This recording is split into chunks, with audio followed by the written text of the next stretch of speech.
Terima kasih atas paparan yang sangat luar biasa dari Gus Islah Bahrawi. Tepuk tangan sekali lagi untuk Gus Islah dan kita semua, agar tidak ngantuk. Baik para bapak, para ibu yang kami hormati, tadi sudah kita dengarkan pemaparan yang sangat menarik dari Gus Islah tentang sejarah, tentang NU dalam konteks keagamaan dan kenegaraan, dan juga tentang Kota Solo tadi yang sempat disinggung oleh Gus Islah. Baik, untuk semakin menghidupkan suasana, kami buka termin pertama, atau mungkin disepakati sampai jam berapa Gus Faruk? Jam sekawan? Oke, jam 4 ya, karena juga belum sholat asar. Kami buka 3 mungkin penanggap atau pertanyaan, monggo 1, 2, 3. Bisa dibantu Mas Yusuf mungkin nanti bisa menyebutkan nama dari mana dan kemudian yang mau disampaikan, monggo Pak.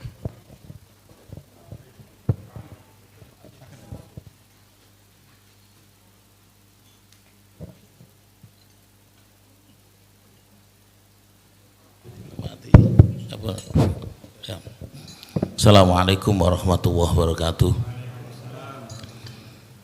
Nama Saifuddin Arifin, PCNU Kabupaten Wonogiri, tapi Wonogirinya dekat dengan Madura. Karena kebetulan menantu saya juga dari Bangkalan. Ada 3 hal yang ingin saya tanyakan sekaligus, ya, permohonan sebagian. Yang pertama terkait dengan apa yang disampaikan oleh Gus Islah tadi tentang bahwa Ibnu Abu Bakar ya, adalah termasuk salah satu orang yang terlibat dalam pembunuhan Sayyidina Utsman itu. Saya cuma minta yang pertama jangan sering disampaikan di forum-forum umum karena banyak orang yang tidak paham sehingga timbul fitnah. Kemudian di forum ini kalau tidak keberatan, karena kami juga harus memberikan jawaban ketika ada yang tanya seperti itu Gus, ya efek dari pernyataan penjenengan masalahnya itu. Ya ini saya minta barangkali kalau ada makhotnya atau takbirnya bisa diberikan pada panitia, nanti kami yang minta ke panitia. Ya, itu yang pertama, biar kami bisa berikan jawaban dengan jelas. Ini dalam kitab ini makhotnya seperti ini. Karena kalau tidak ya dampaknya kami juga yang akan yang kena itu. Kemudian yang kedua juga terkait dengan apa yang tadi sampaikan bahwa sunnah yang mendatangkan madharat jangan dilakukan. Cuman sayangnya contohnya kok poligami itu. Ada enggak contoh lain itu? Karena poligami saya juga menurut karena kok belum dengar tuh kalau poligami itu sunnah. Iya. Saya kok malah agak ragu juga kalau dikatakan poligami itu sunnah itu. Ya. Itu ada penjelasan contoh yang lain.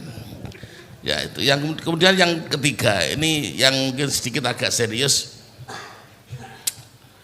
Menurut saya itu pemerintah tidak serius Pak, dalam menangani masalah terorisme ini, radikalisme ini.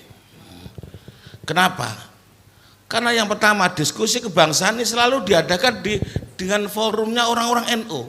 Padahal NU tidak usah diajak tentang apa kebersamaan, toleransi, ini sudah otomatis karena NU punya mutu yang namanya tawasud, tawajun dan tasamuh, itu sudah pasti.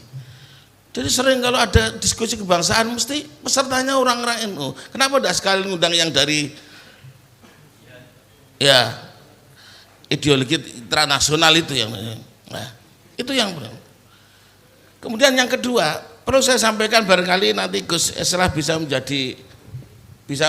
memediasinya, menjadikannya menjadi mediatornya, bahwa ideologi umat Islam transnasional itu besar karena dibiayai pemerintah. Ini sudah pernah saya katakan saya sampaikan pada Polda Jawa Tengah itu. Kenapa saya mengatakan seperti itu?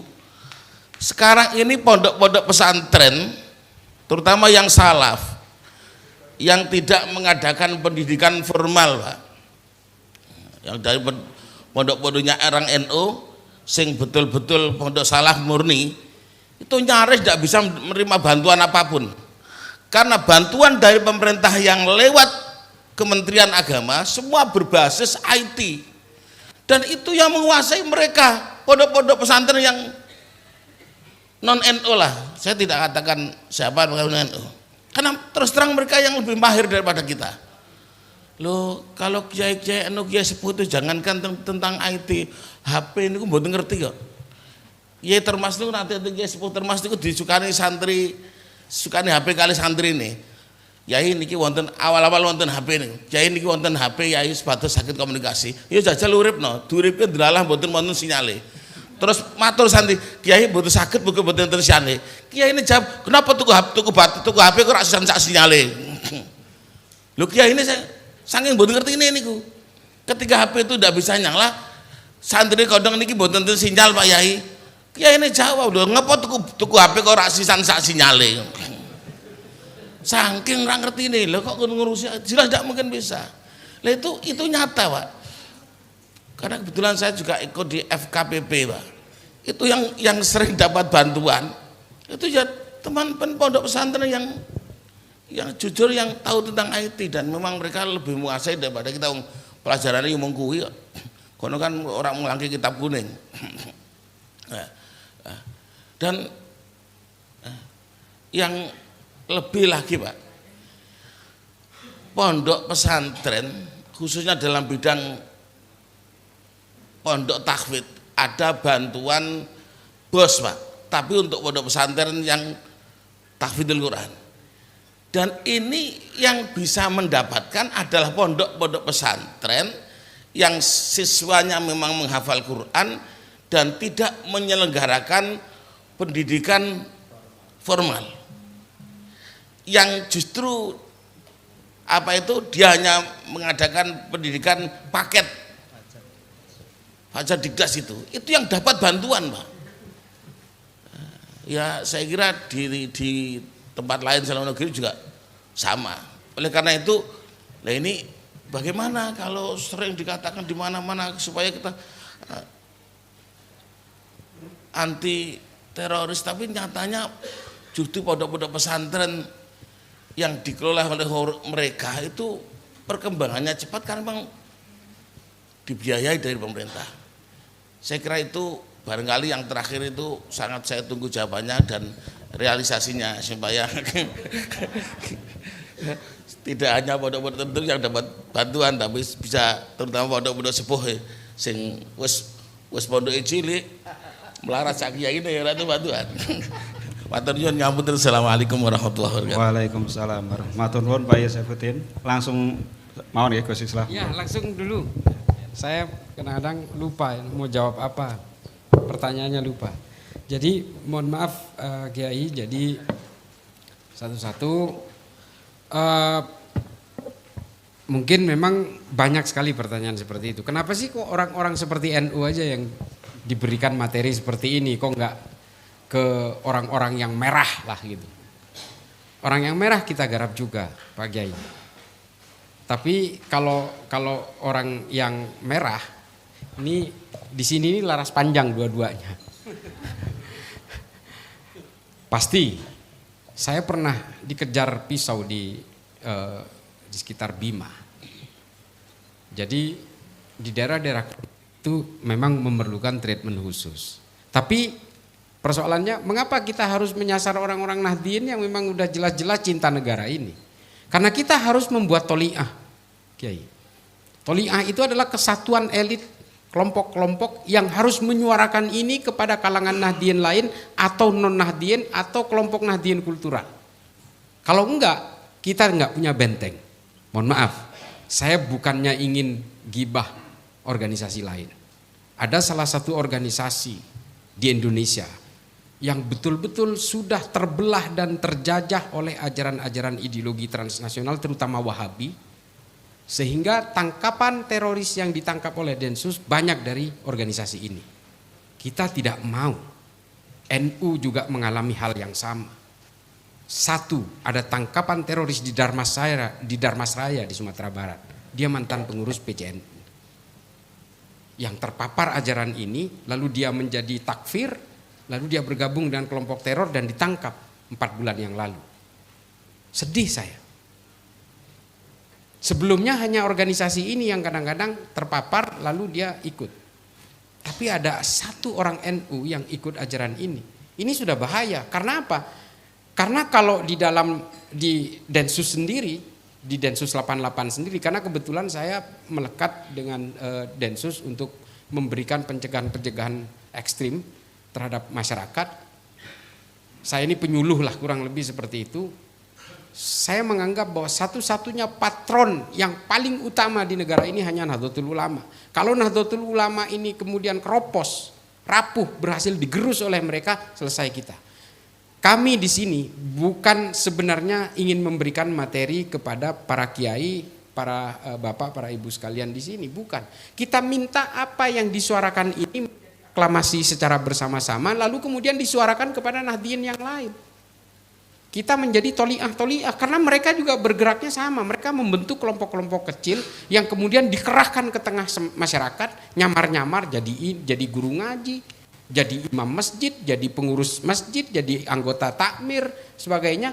Sehingga akhirnya satu masjid bisa dikuasai. Ini kan persoalan kita hari ini. Masjid-masjid NU saja sudah direbut satu persatu oleh kelompok ini dan akhirnya menjadi eksklusif. Ketika mau direbut kembali, susah Pak. Karena mereka sudah bertahun-tahun mengelola ini.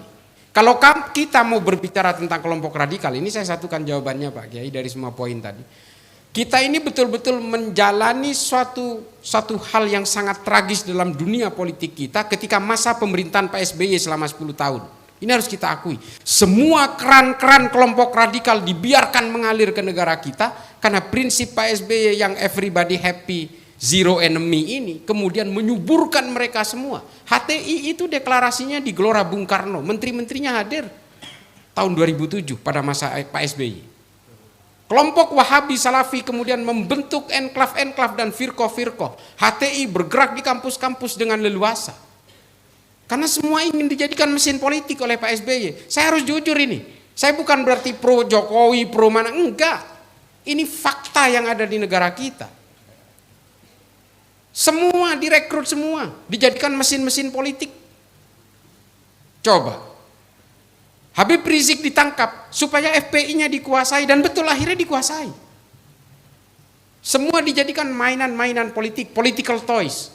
Dan akhirnya apa hari ini? Semua sudah menjadi hutan lebat dan kita kewalahan untuk membabatnya. Semua sudah berurat akar menjadi rumah-rumah tahfidz, menjadi sekolah-sekolah Islam terpadu dan sebagainya. Ini semua berdirinya pada zaman itu, ma'had-ma'had yang kemudian mengatasnamakan ulama ajaran-ajaran salaf, tapi kemudian sebenarnya mereka diajarkan untuk supaya semua produknya menjadi orang-orang yang menggunting dalam lipatan. Kita dari para penegak hukum, bukan kita, saya bukan polisi, bukan, tapi saya bekerja dengan mereka untuk memberikan penyuluhan seperti ini. Ini kan menjadi persoalan adalah banyak sekali aturan-aturan yang harus dipegang. Contoh, Dr. Sunardi kemarin di Sukoharjo. Ini kan diintainya berbulan-bulan ini. Dan dia pinter. Selalu keluar pakai ambulan. Dia tahu Densus nggak boleh nangkep kalau di dalam ambulan. Karena dia dokter. Nggak boleh nangkep di depan pasiennya. Densus nggak boleh nangkep di depan keluarganya. Sehingga ada satu kesempatan dia keluar nggak pakai ambulan, dicegat di jalan, dia berontak, akhirnya dibawa kabur itu anggota Densus, selesai di situ. Akhirnya tindakan represif dilakukan. Nah, pekerjaan-pekerjaan seperti ini yang kemudian menjadi obstacle, menjadi hambatan bagi kita semua. Halo? Nah, teman-teman NU di sini harus bisa membentengi NU dari paham-paham seperti ini karena paham-paham seperti ini tidak hanya menyasar orang melarat, dia juga menyasar orang kaya, bukan hanya menyasar orang bodoh, dia juga menyasar orang pinter. Makanya saya bertujuan memberikan halakoh ini kepada teman-teman NU supaya kita punya benteng dan teman-teman NU menjadi toliah untuk menularkan pemikiran-pemikiran ini kepada yang lain. Di tempat konflik saya datangi. Saya dikatakan, ya mohon maaf saya bukannya bangga dengan ini. Saya dikatakan paling berani Pak Kiai. Gak ada yang mau masuk ke daerah konflik kecuali saya. Ke daerah-daerah seperti Bima, Dompu dan sebagainya. Udah saya datangi semua. Apalagi Poso, Tojo Una, Ampana, udah saya datangi. Di Ambon semua sudah saya datangi daerah konflik. Kalau nggak ada yang seperti ini, kalau semua ketakutan, tidak ada yang akan menyelesaikan persoalan-persoalan umat ini. Makanya saya nggak tahu, saya sudah mewakafkan hidup saya untuk bangsa ini dan untuk agama ini, termasuk juga untuk Nahdlatul Ulama. Wallahi, saya siap mati dalam keadaan seperti ini. Gak apa-apa, warisan saya gak ada, yang diwariskan juga gak ada, coba bayangin. Hutang iya, banyak hutang saya untuk bergerak seperti ini.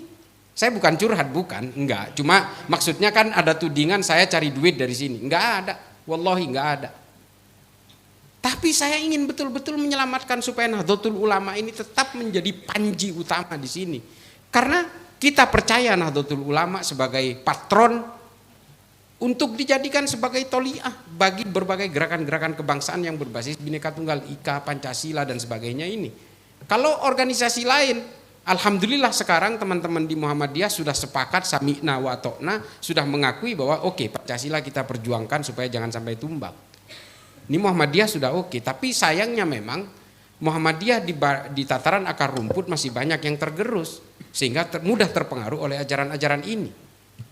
Saya sering berdiskusi seperti ini dengan teman-teman Muhammadiyah, termasuk Sekjen Muhammadiyah Pak Kiai Abdul Mukti. Saya sering berbicara dengan beliau soal ini. Nah, soal inilah kemudian yang diwariskan terhadap rumah-rumah tahfidz, sekolah Islam terpadu. Ini sudah terlanjur tercatat di nomenklaturnya Kementerian Agama.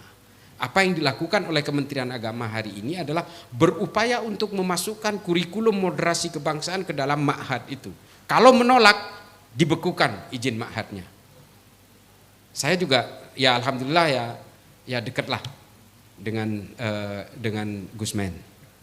Kita sering berdiskusi dengan Gusmen, sering kumpul bareng. Ya hanya ini yang bisa dilakukan. Kalau nggak ada pelanggaran apapun ya nggak bisa dibekukan. Kalau mereka menolak kurikulum Pancasila dan sebagainya, ya sudah kita tidak bisa berbuat apa-apa. Al-Mu'min Ngeruki itu mengajarkan kurikulum Kemenak, jangan salah. Makanya kita nggak bisa berbuat apa-apa loh. Di luar itu kalau kemudian mereka punya daurah-daurah yang bersifat menyimpang dan sebagainya kan kita nggak bisa memonitor itu. Dan kita ya akhirnya tahu produknya Al-Mu'min itu udah puluhan yang ditangkap Densus 88. Tapi kan kita tidak punya undang-undang untuk membubarkan pesantren. Kita tidak punya undang-undang untuk membubarkan sekolah, lembaga pendidikan karena alumninya ditangkap. Kita harus bisa membedakan antara entitas kelembagaan pendidikan dan alumni yang ditangkap. Padahal kita tahu itu pabriknya itu. Benar. Hampir semua Pak, setiap yang ditangkap Densus itu alumni Al-Mu'min Ngeruki. Sampai sekarang ini. Sampai sekarang. Termasuk jaringan yang kemarin di Astana Anyar ini. Itu jaringan alumni Ngeruki juga. Jawa Tengah lagi. Jaringannya bukan hanya di sini lagi. Sampai ke Pantura segala macam. Kan sedih kita. Nah, Bapak Ibu sekalian, kalau dari Kemenak setahu saya sudah banyak ini. Kalau soal bantuan, nah ini jangan saya nggak tahu lah jawabnya. Tapi kalau memang ada yang perlu dimediasi dengan pihak Kemenak, ya saya banyak kenal termasuk dengan Gusmen juga saya kenal, dengan beberapa staf susnya. Keluhan-keluhan seperti ini pasti akan kami sampaikan kepada pihak stakeholder dari Kementerian Agama. Kemudian mungkin yang terakhir jawaban untuk Pak Kiai, semua tentang Muhammad bin Abu Bakar, rujukan-rujukan saya, literatur yang saya baca itu sebenarnya sudah ada di Instagram saya, islah_bahrawi, itu Instagram saya. Bisa dibaca di situ, jelek-jelek ya centang biru Pak Kiai, verified. Followernya udah hampir 100.000 lah. Jadi bisa dibaca semua postingan saya di situ tentang bagaimana sejarah-sejarah, termasuk footnote, kutipan-kutipan dari kitab ini, kitab itu, semua saya tulis. Ada di situ.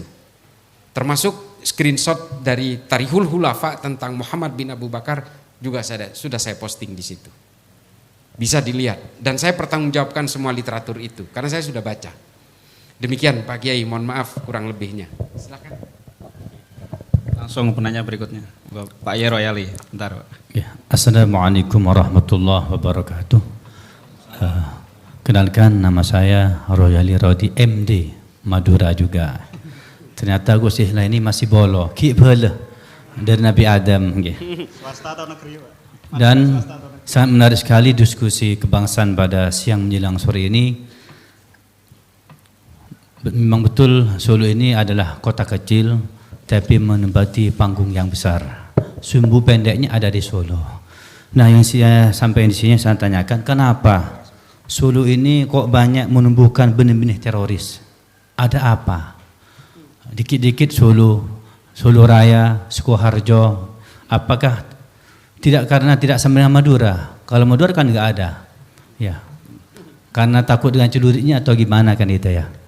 Ini yang pertama. Bahkan waktu berapa tahun yang lalu pernah didiskusikan dengan pihak pemerintahan Kota Surakarta, sudah ada beberapa masjid di Solo ini, di wilayah selatan, ini sudah terindikasi terorisme.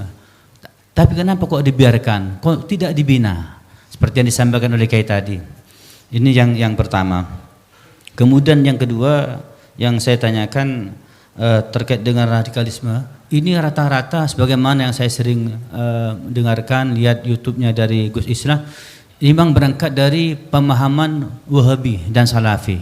Kalau itu memang benar, kenapa kok tidak dilarang di Indonesia ini? Dan siapa yang punya hak dan wewenang untuk melarang pemahaman Wahabi Salafi ini? Sehingga ini mengancam adanya NKRI di Indonesia ini. Terima kasih. Wassalamualaikum warahmatullahi wabarakatuh. Langsung ya. Terima kasih Tretan Polo. Salah kalau di Madura tidak ada teroris. 3 bulan terakhir ini Densus 88 sudah melakukan penangkapan kurang lebih sekitar 6 tambah 2, 8 tambah 1, 9. 3 bulan terakhir. Tapi memang terorisnya sama, berpaham Wahabi. Artinya apa? Wahabi sudah masuk ke Madura. Dan ASN lagi, yang satu guru SD, yang satu kepala sekolah SD. Ini satu kelompok Jamaah Islamiyah Korda Madura namanya. Jadi mereka itu karena struktur ini sudah tidak begitu solid, lalu dia membuat organisasi sendiri namanya Koordinator Daerah Madura. Ini orang Madura ini memang unik ini, dalam urusan teroris saja mau bikin provinsi sendiri. Orang Madura kan gitu. Wah Pak, saya Madura ini harus jadi provinsi sendiri, tapi tolong tapal kuda itu masuk provinsi saya. Tapi mohon ibu kotanya tetap Surabaya. Jadi ini ya, orang Madura ini dalam urusan teroris saja masih pengen mandiri gitu.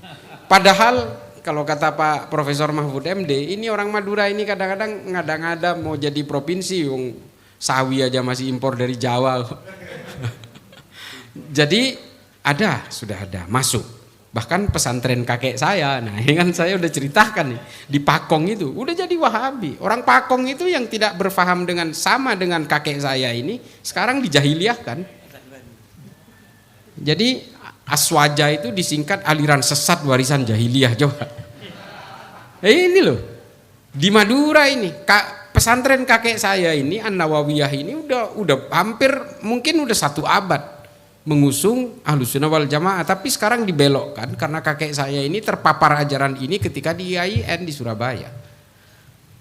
Dia punya daurah sendiri di luar kampus yang mungkin ya akhirnya berkenalan dengan paham ini, dan sampai sekarang nggak mengaku saya ini penganut salaf katanya. Kita dibohongin. Salaf ini kan Wahabi juga, cuma dia mengubah nama karena Wahabi ini identik dengan kekerasan. Akhirnya dia mengubah namanya menjadi salaf. Setelah salaf juga identik dengan hasutan dan pemecah belah, sekarang dirubah lagi namanya menjadi as-sunnah. Banyak sekali. Ini kan metamorfosis dari berbagai gerakan-gerakan ideologi transnasional pasti seperti itu. Kita sebenarnya tidak peduli dengan pemahaman orang, keyakinan orang. Kita juga tidak mau mengkafir-kafirkan mereka seperti mereka mengkafir-kafirkan kita. Tapi sepanjang dia ingin menjaga keutuhan negara ini, tidak mengganggu intimasi sosial, tidak mengganggu lita'arofu, seharusnya ya nggak apa-apa. Masalahnya kan dia mengkafir-kafirkan kita, mengkafir-kafirkan orang. Dan ketika kita sudah saling mengkafirkan satu sama lain, konfliknya akan menganga. Kalau ini dibiarkan kelompok-kelompok seperti ini, kita nggak lama lagi akan perang sesama orang Islam. Ini kan yang menjadi persoalan. Makanya Gus Yahya kemarin bilang, silahkan berjenggot cingkrang, silahkan, nggak apa-apa. Yang penting kita semua sepakat untuk menjaga NKRI, menjaga kemanusiaan, kedamaian, menjaga Pancasila, Bhinneka Tunggal Ika, selesai. Masalahnya mereka ini kan mengharamkan Pancasila, Pak. Tapi nggak mau ngaku. Ustadz Halid Basalamah pernah melarang menyanyikan lagu Indonesia Raya. Habis itu diralat, oh saya hanya menjawab pertanyaan ini. Bukan meralat fatwanya, dia hanya meralat mengklarifikasi kejadiannya, sama seperti Abdul Somad. Nah, ini kan menjadi bahaya bagi kita ketika paham takfir ini melanda manusia-manusia Indonesia. Dan sama seperti Agus Suyatno ini kan gak ada pemahaman. Padahal yang meninggal ini Sofyan, Aibda Sofyan ini kan orang Islam juga. Dia bahkan ikut kajian-kajian keagamaan di Persis. Itu kan kasihan istrinya bersimbah air mata, dia pakai hijab, kan orang Islam juga. Tapi tetap dikafirkan oleh Agus Suyatno sehingga dia tega-tega aja ngebunuh. Karena menurut dia bukan Islam.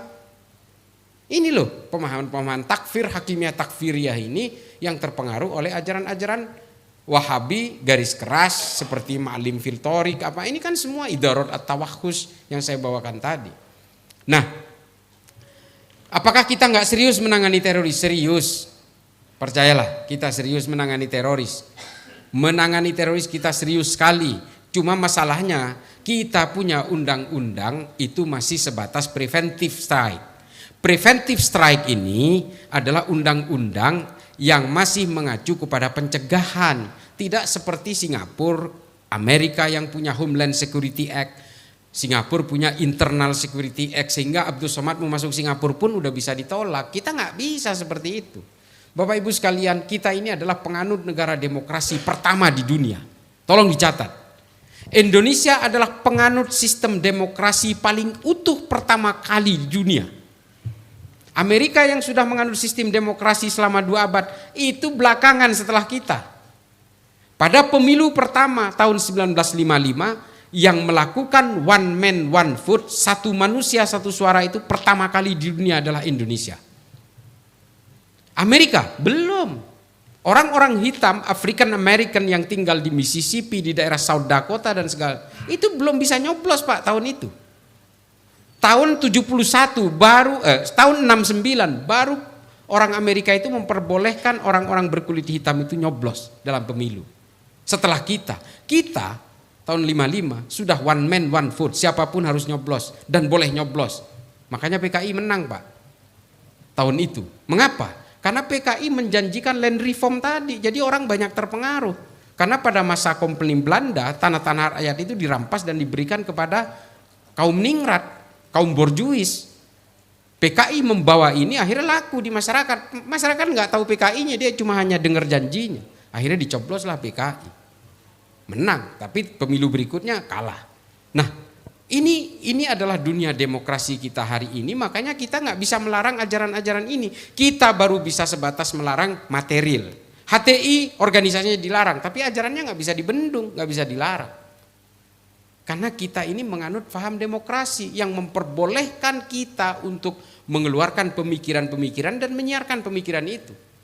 Kalau Wahabi Salafi ini kita larang oleh undang-undang yang dibuat oleh negara secara tegas, bisa jadi nanti suatu saat ajaran kita juga bisa dilarang.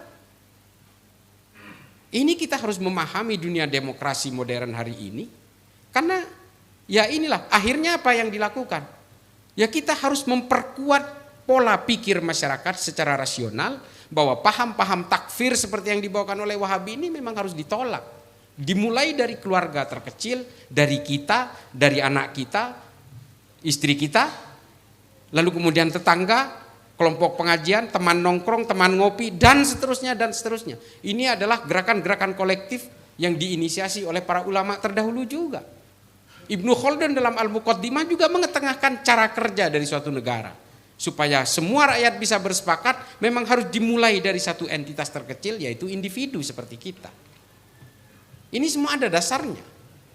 Nah, makanya proses-proses eskalasi kognitif seperti saya ini adalah dalam rangka menjaga rasionalitas berpikir kita, supaya kita tetap memegang teguh kemanusiaan, kedamaian, dan kebangsaan kita. Ini adalah salah satu cara. Kalau urusan nangkep teroris, serahkan sama Densus. Kalaupun kemarin itu kecolongan, bukan kecolongan sebenarnya. Tapi kan kita untuk memetakan berbagai gerakan teror ini kan kadang-kadang kalah licik. Ini kan sudah pernah ditangkap ini. Dan dia keluarnya memang keluar tidak bebas bersyarat. Ini sudah indikasi bahwa dia belum insaf. Karena kalau bebas bersyarat dia harus mengakui NKRI dan Pancasila. Dan harus tanda tangan. Ini nggak mau, dia pentokin vonisnya 4 tahun. Karena dia masih merah, masih terpapar. Ini kelengahan kita. Seharusnya BNPT melakukan surveillance terhadap orang ini. Melekat kemana-mana harus diawasi. Nah ini lengah. Karena dia sudah jadi tukang listrik, dipikirnya sudah insaf. Tidak bos, dia jadi tukang listrik itu sebenarnya buat bikin bom. TATP lagi. Bahaya sekali. Dia pakai 2 ransel, satu di punggung, satu di dada. Yang meledak hanya di punggungnya, yang di dada nggak meledak. Makanya itu dadanya yang bolong, badannya putus. Coba, keder nggak itu bidadari di surga itu?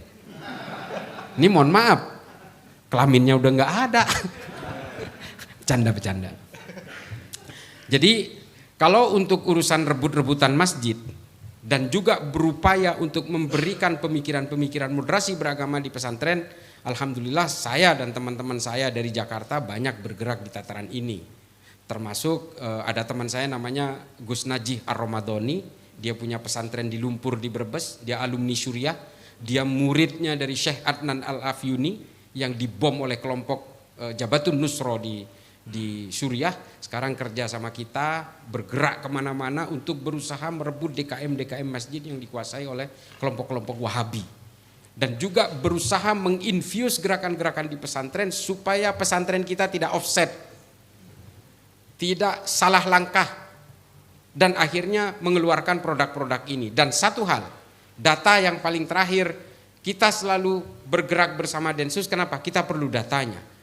Mana pesantren yang melahirkan alumni-alumni dari menjadi teroris? Nah ini yang kita sasar.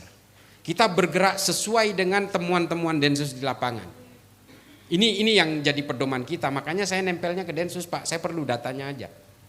Kalau disuruh jadi polisi tinggi badan saya nggak nyampe.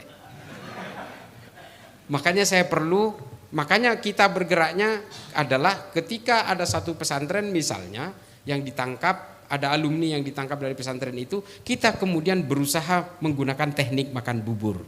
Ini pesantren yang terpapar, kita hajar dari pinggir-pinggirnya dengan narasi-narasi seperti ini, dari pinggir dulu. Baru nanti setelah selesai di pinggir, kita datang ke pesantren itu, kita ajak debat di situ. Itu cara kita. Dan alhamdulillah efektif. Poso yang dulu tidak ada PCNU, sekarang ada PCNU. Meskipun pengurusnya diimpor dari Jawa juga. Iya, kita bikin pesantren NU di sana, ustadz-ustadznya ngimpor dari Jawa juga. Nah ini atas upaya Kadensus 88 Pak Martinus Hukom. Ini saya dalam bahasa bercandaan sering mengatakan, oh ini NU cabang Kristen ini. Karena Pak Martinus ini non muslim, tapi perjuangannya untuk gerakan-gerakan moderasi kebangsaan ini luar biasa. Terutama patronize dengan kalangan-kalangan Nahdien. Ini luar biasa. Termasuk juga membantu pesantren NU untuk terus guyup, bangkit dan sebagainya. Kita selalu di bawah Kadensus yang hari ini memang betul-betul fokus terhadap penguatan Nahdlatul Ulama, bukan karena fanatik terhadap organisasi. Saya sudah cerita kemarin kepada para kiai, bukan. Beliau nggak peduli soal organisasi NU, tapi dia menganggap bahwa NU adalah hari ini yang betul-betul bisa dijadikan sebagai patron untuk menghantam kelompok-kelompok radikal. Karena tidak ada satupun orang Nahdien aktif yang ditangkap oleh Densus. Yang masih berpaham Nahdien, berpaham Ahlus Sunnah wal Jamaah, tapi ditangkap Densus, nggak ada. Kalaupun ada mantan orang NU yang ditangkap, itu karena sudah terpapar ajaran Wahabi. Ini yang terjadi di Densus hari ini. Ada si dua dari FPI, kan bukan NU. Ada perakit bom di Condet dan Bekasi. Itu bukan NU itu. Ya sama lah, amalan-amalannya sama. Maulidan sama, tapi bukan NU.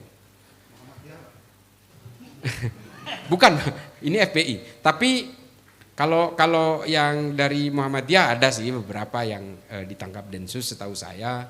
Memang ini menjadi persoalan serius, kita tidak perlu membahas Muhammadiyah sebenarnya, tapi memang ini sudah didiskusikan dengan kawan-kawan di Muhammadiyah, termasuk dengan Cak Nanto di Pemuda Muhammadiyah. Kita selalu menyampaikan bahwa ada beberapa temuan di lapangan, teroris yang ditangkap itu sebagian memang dari teman-teman Pemuda Muhammadiyah atau Muhammadiyah. Memang. Nah ini memang PR besar bagi teman-teman di Muhammadiyah hari ini, harus bersih-bersih memang. Karena ya mohon maaf, agak rentan terpapar oleh ajaran Wahabi, karena ya kadang-kadang kan mirip Pak. Iya, harus kita akui. Dulu waktu zaman Muhammadiyah itu masih ganas-ganasnya, di Madura itu yang jadi tukang persekusi itu orang-orang Muhammadiyah. Kalau ada orang meninggal itu direbut Pak, supaya takut ditahlilkan. Kalau ada orang meninggal itu direbut, takut ditalkinkan. Ini kan teman-teman Muhammadiyah, tapi hari ini ya alhamdulillah sudah soft lah. Udah CS. Karena bapak saya ini dari keluarga Muhammadiyah Pak, saya tahu persis. Wah, bapak saya meninggal aja itu mesti debat dulu mau ditahlilkan kok. Ini jawaban untuk ini, saya berharap tidak ada pertanyaan lagi karena saya 4:30 harus ke Sukoharjo. Boleh. Silakan yang paling belakang itu, karena ngacungnya tenanan ya.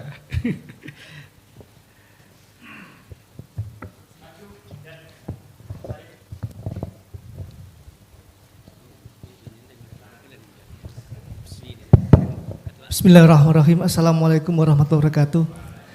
Sugeng rawuh Cak Ra Islah tetangga Beda Madura. Moria kerenggan engkok Pak Andeje. Setong darah dia. Bulan kemarin Cak Islah saya sempat ketemu dengan Gus Najih Armadoni, kemudian sama Prof Amir Mahmud, sama satu lagi Pak Wahid dari BNPT. Kami sempat membahas masalah tentang tidak tuntasnya napiter ini dalam mengakui NKRI. Kita bahas bulan kemarin terjadi bom di Bandung. Salah satu napiter yang belum tuntas tentang NKRI-nya. Kemudian ada satu istilahnya apa ya, statement yang saya sampaikan ke beliau-beliau bahwa tadi sempat disinggung bahwa kita ini serius dengan intoleran, radikal dan terorisme, begitu kan. Tetapi penanganannya setelah itu mungkin perlu ada sedikit penguatan, Cak Islah. Jadi kalau selama ini pemantauannya kurang begitu kuat, atau bahkan di Kota Solo ini sebagian napiter diberi pekerjaan, diberi lahan, bahkan semakin memperkuat keadaan mereka. Nah, ini saya bertanya kepada BNPT, sejauh mana BNPT bisa meredam kekuatan mereka yang semakin hari semakin bertambah. Sedangkan hari ini tugas NU Nahdlatul Ulama memframing bahwa NU itu satu-satunya organisasi yang sangat concern terhadap isu radikalisme, intoleran dan terorisme.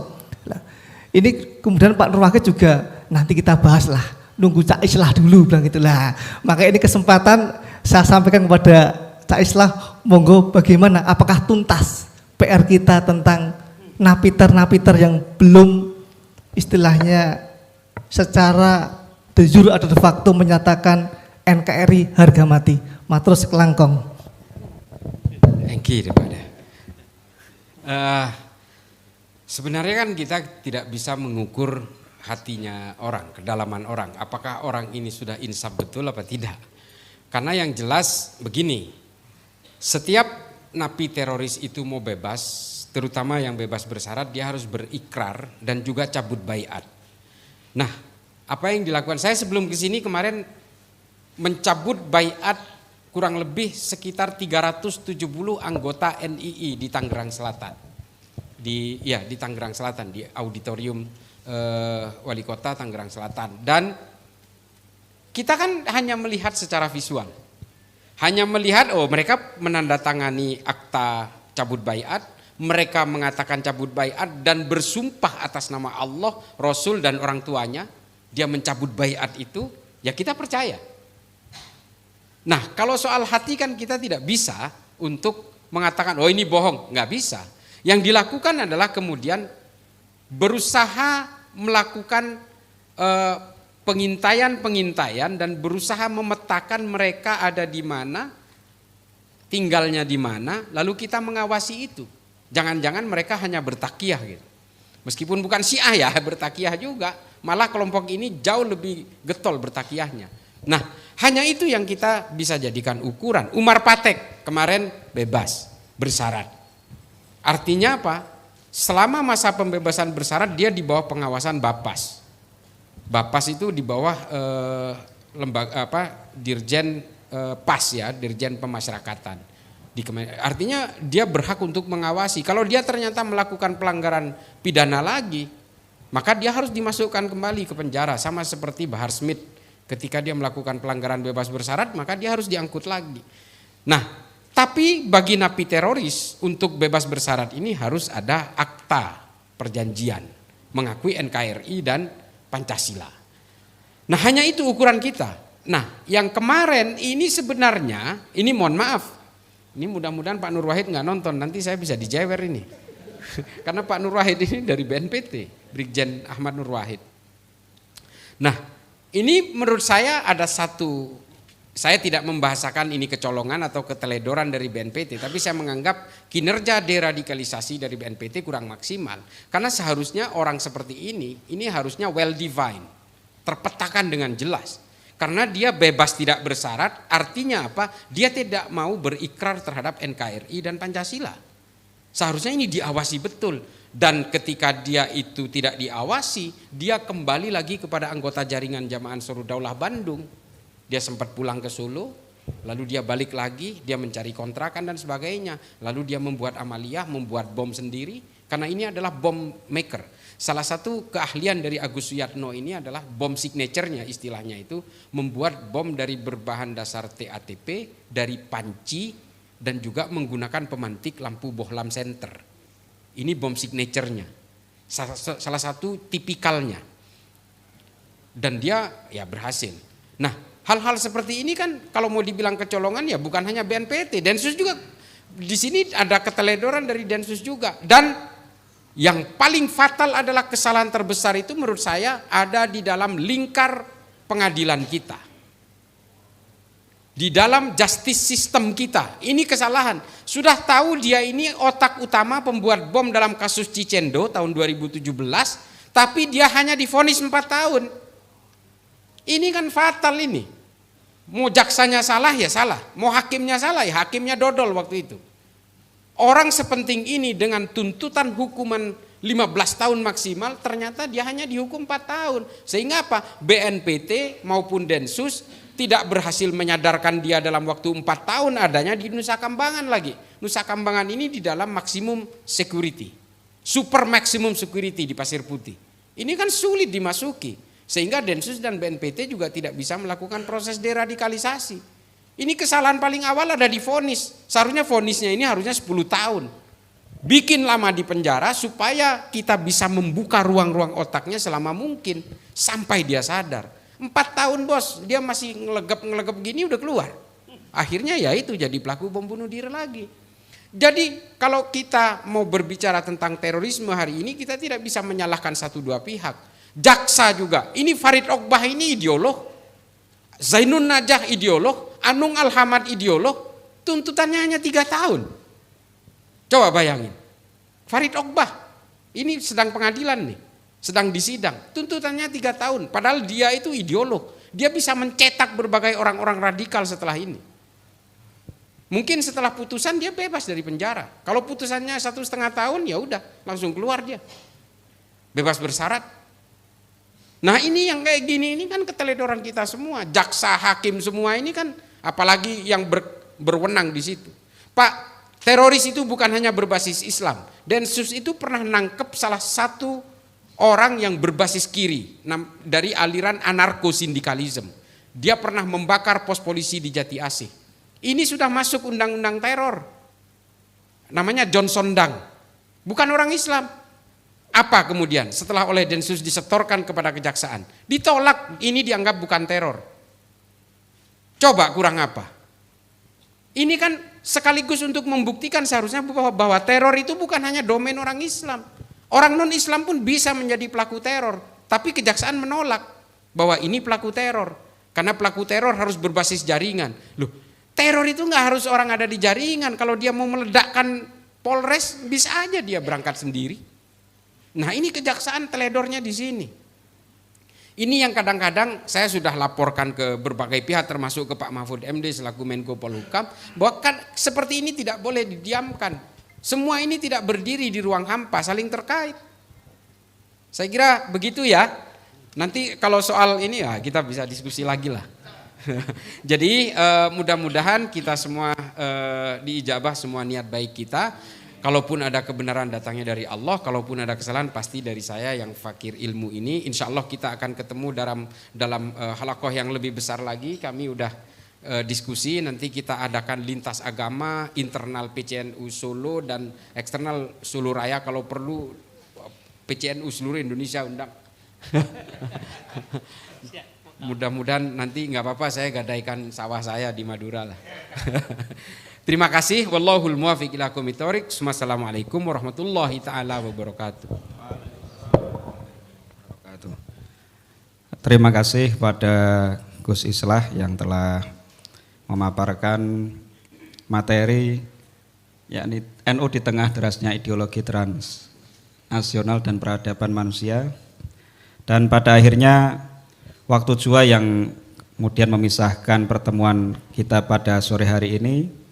Sekali lagi kami ucapkan terima kasih atas kehadiran para tamu undangan, khususnya para utusan atau Rois Syuriah ataupun yang mewakili se-Solo Raya. Semoga atas kehadiran panjenengan semua menjadikan pertemuan ini tambah berkah. Dan apabila yang berkenan untuk menyimak kembali diskusi kita pada sore hari ini, bisa menyimak atau menonton di channel NU Solo TV. Jangan lupa subscribe, like, and comment.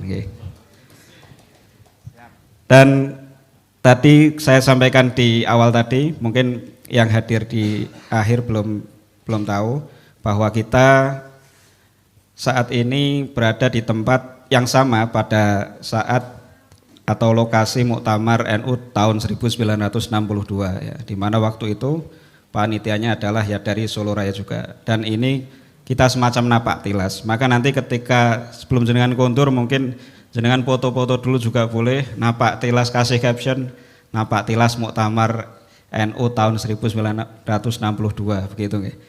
Dan harapan dari kita semua tentu semoga dari acara ini semakin yang pertama mempererat ukhuwah an-nahdhiyah kita sesama pengurus NU khususnya di Surakarta dan Solo Raya, semoga tambah berkembang, maju dan berkah, amin Allahumma amin. Dan saya selaku moderator mohon maaf apabila di dalam saya mendampingi Gus Islah sebagai moderator diskusi pada kali ini, apabila ada kesalahan mohon maaf sebesar-besarnya. Akhirul kalam, wallahul muwaffiq ila aqwamit thoriq. Senajan Solo Raya kathah konflik neng tetap menarik nggih. Assalamualaikum warahmatullahi wabarakatuh. Waalaikumsalam warahmatullahi wabarakatuh. Saya kembalikan lagi ke Gus Faruk. Yes, matur nuwun. Acara yang terakhir penyerahan Cindramata dari PCNU kepada narasumber Gus Islah. Mohon kepada Rois Syuriah dan Ketua PC bisa menyerahkan secara simbolis. Di bawah Kiai. Yeah. Dokumentasi Mas. Ya, jadi satu. Yeah. Ya itu ada di dalam. Jadi satu. Jadi satu. Oh gini. Ya Pak Huri dulu. Ya. Yang pertama dari Ketua PCNU kepada Gus Islah.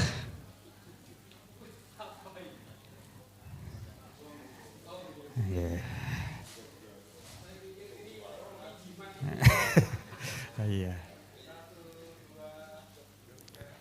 Para kiai, nanti ada ruang transit untuk PCNU Solo dan PCNU Solo Raya di ruang transit sebelah. Untuk peserta nanti bisa di depan, dan untuk kupon nanti bisa ditukarkan kepada bagian pendaftaran. Nggih, transit dulu, ampun kundur dulu kiai. Nggih. Untuk cara selanjutnya. Dan peserta yang lain bisa di depan. Nah.